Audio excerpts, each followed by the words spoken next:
حدثت عندنا في قرية مجاورة عندنا في بلدنا. رجل عنده أرض، شوف العقوق، جمعها أيضا بالطول بالعرض. وبعدين ابنه الكبير في يوم من الأيام قال له: يابا أنا تعبان معاك وكذا، وأنا اللي شقيت معاك أكثر من إخواني، فأنا أريد أنك أنت تعطيني شيء. قال له: يا ابني أنا ما أقدر أعطيك شيء أصلا، هذا حقك وحق إخوانك، وأنا مش عاوز أدود طين بالله، الله أعلم جبته منين، كفاية المصيبة اللي وقعت فيها، ما أريد أن أنا أختمها بالطين، أكتب لك يدي خدك لك أنت وحالك حال إخوانك وربنا يعفو عني. ومات الرجل. الولد عمل إيه؟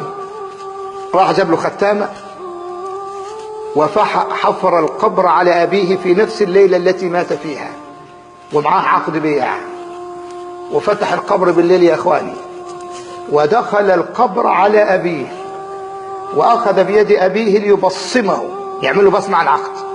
شوف الشطارة فين؟ علشان يبقى العقد بيع. هو ماسك يد أبوه كده علشان يبصمها، بينما قبل أن يصل صابع أبوه الميت إلى الحبارة هذه الختامة قبض الله روحه، قبض الله روحه. الناس ما حد عرف. صباح الناس مرين على المقابر، وجدوا القبر بتاع الحج فلان ده مفتوح. حقيقة يا جماعة، الناس مروا طبعا القبر مفتوح لسه مدفون أمس، قالوا خلك لعله ذيب دخل عليه ولا شيء ولا.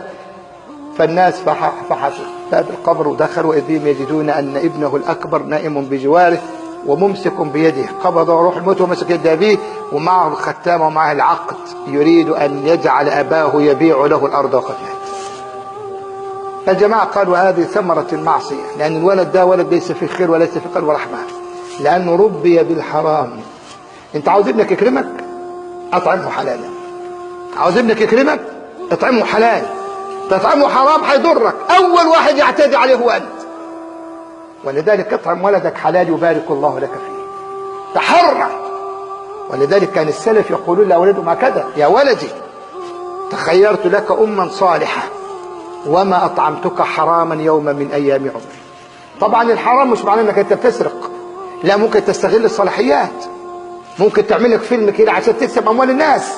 انتبه انتبه، البر لا يبلى والذنب لا ينسى والديان لا يموت. من سواني رب الوجود ومبدع